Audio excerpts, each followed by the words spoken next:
Ever heard those stories? The ones about people stumbling into crazy money, like finding a winning lottery ticket they forgot they bought. Well, get ready, because today's deep dive is about one of those stories, the story of Jimmy Zhong and a Bitcoin fortune he almost missed. You guys send us some really interesting stuff on this one, even a transcript in Spanish, which is wild. But let's start at the beginning.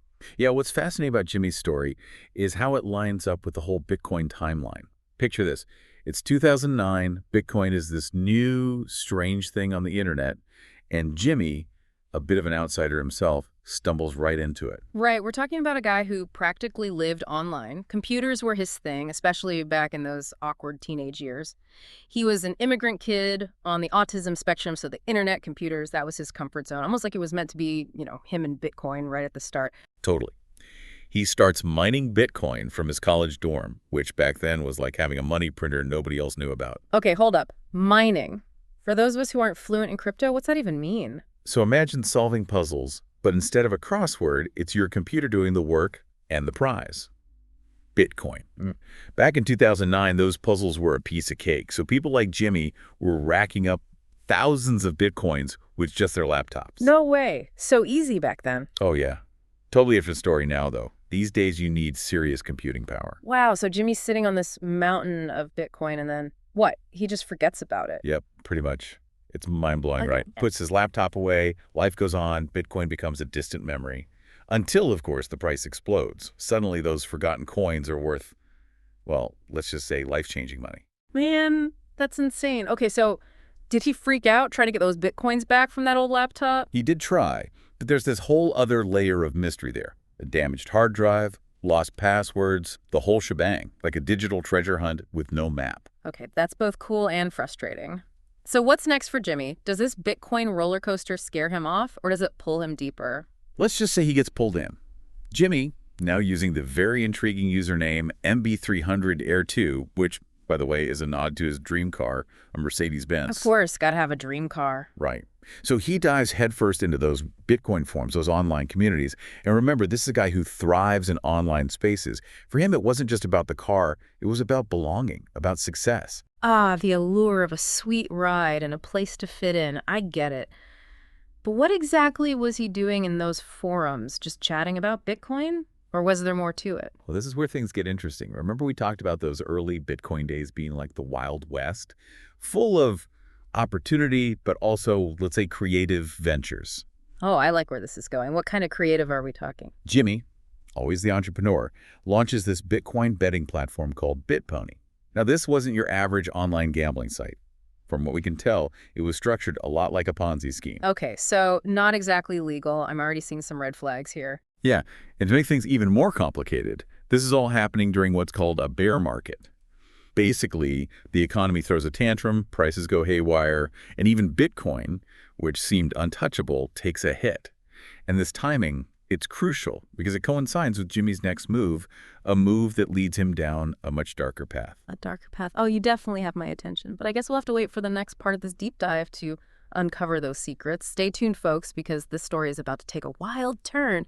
Okay, so last we left off, Jimmy, our Bitcoin mining college student turned entrepreneur was knee-deep in this whole BitPony thing, but there were definitely some shadows creeping in. Right, and those shadows lead us to a name that still sends shivers down the spines of even the most, let's say, tech-savvy folks, Silk Road. Okay, now I've heard of Silk Road, but for those of us who need a refresher, what was it exactly? Picture an online marketplace, but instead of, books and clothes, you're browsing for it. Well, let's just say things you wouldn't find on Amazon. The dark underbelly of the internet. Anonymity was the name of the game, and the currency. You guessed it, Bitcoin. Wow. The Wild West of online marketplaces, with Bitcoin as its currency. Okay, so where does Jimmy fit into all of this? Was he just curious, or did he actually get involved? Well, remember how Jimmy always felt most comfortable online, away from the judgments and expectations of the real world? Silk Road, with all its darkness, might have held a strange appeal for him. And it was in that digital underbelly, amidst the encrypted messages and hidden transactions, that Jimmy's story really goes off the rails. Okay, now you've got me on the edge of my seat. What happened? Did he get in over his head? Let's just say he wasn't just browsing. He found what he was looking for on Silk Road, but it was during one of these transactions, while trying to withdraw his Bitcoin, that things went, well, haywire. Haywire how?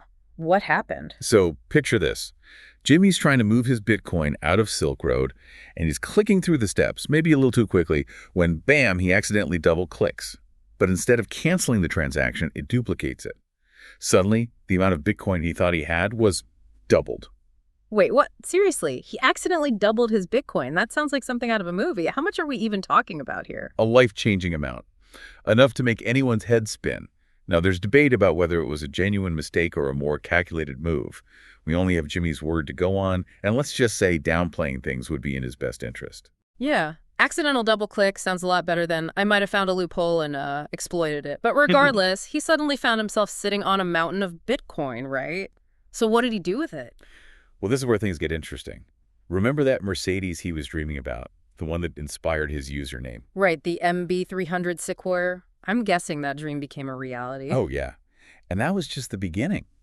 We're talking a new house, extravagant parties, even stories of him giving away phones loaded with Bitcoin. It was like something out of a movie, this sudden, almost unbelievable rise to wealth. Wow, from college kid to high roller, it makes you wonder what was going through his head. Was it pure excitement or maybe a little bit of fear, knowing that kind of money, especially with a connection to Silk Road, was bound to attract attention? Exactly. And while Jimmy was living it up, there were others who were starting to connect the dots, piecing together the puzzle of his sudden fortune. And these weren't your average internet detectives. This was the big leagues, the IRS. Oh, the IRS. Yeah. Doesn't sound good. But wait, how did they even catch wind of Jimmy? Was it the Silk Road connection or something else entirely? That's the thing. It wasn't some sophisticated online operation that brought the feds knocking. It was something far more ordinary, something that happens every day. A home robbery. A robbery. Okay, now I have to hear this. Okay, so we got Jimmy living the high life, Silk Road is out there somewhere, and then boom, the IRS enters the picture. But it wasn't his online activities that tipped them off, right? It was a home robbery of all things. Yeah, pretty wild. Shortly after Jimmy came into his, let's just say, unique fortune, his house gets hit. The thieves got away with a good chunk of cash and, of course, Bitcoin. Now, for most people, that would be a nightmare.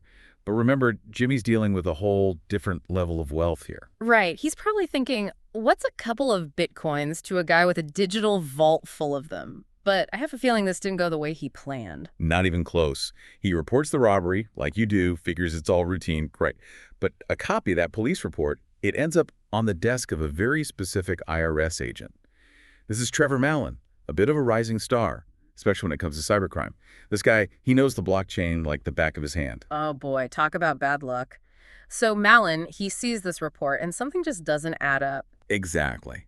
See, even though Jimmy had paid taxes on some of his Bitcoin, the amounts just didn't match the sheer scale of wealth that robbery report suggested.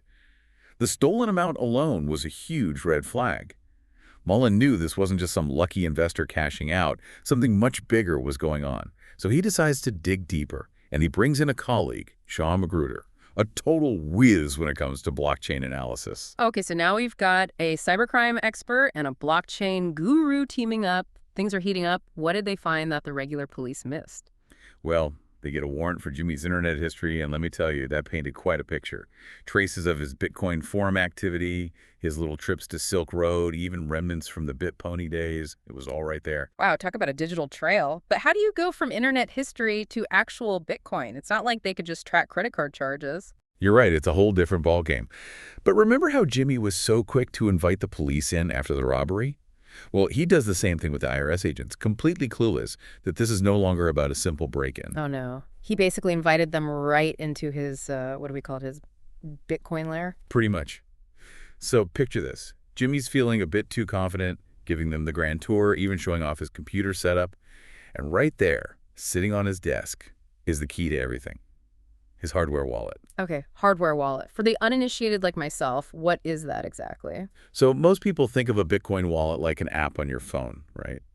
But a hardware wallet, it's a physical thing, kind of like a high-tech USB drive, but it stores your cryptocurrency offline. Basically, it's a digital vault that's way harder to hack. So by showing off his computer, he basically handed them the keys to the kingdom. That's some serious irony right there. It really is. The agents, they had enough to connect Jimmy to that stolen Silk Road Bitcoin. So they get a warrant, seize the hardware wallet, and just like that, Jimmy's little empire crumbles. Wow, what a story. So what happens to Jimmy? Does he face the music, or does cooperating with the feds get him a break? You might be surprised. Jimmy actually got a pretty light sentence, 1 year and a day in prison. Seems like his cooperation, plus the fact that the Bitcoin was originally from illegal activities on Silk Road, well, it worked in his favor. 1 year for stealing millions in Bitcoin. That does seem, I don't know, lenient. Right. It really makes you think about how we handle cryptocurrency and the law. Where's the line when it comes to digital money, especially when it's connected to illegal stuff? There's a whole can of worms. It really is. And what about the stolen Bitcoin itself? Did they manage to recover it all? Oh yeah, the authorities got into that hardware wallet and eventually auctioned off the Bitcoin. But that's a whole other ethical dilemma, right? Should they have returned the money to the original owners, even though those owners were probably doing shady stuff on Silk Road? Mm-hmm. Or was it fair game? It's a debate that's still going on. Wow. So Jimmy's story isn't just about Bitcoin. It's about ethics, the law, and the wild world of cryptocurrency. It's a story that makes you think, and that's what we're all about here on The Deep Dive. What do you think about Jimmy's story? Was justice served? Hit us up on social media and let us know. Until next time, keep exploring, keep questioning, and keep diving deep.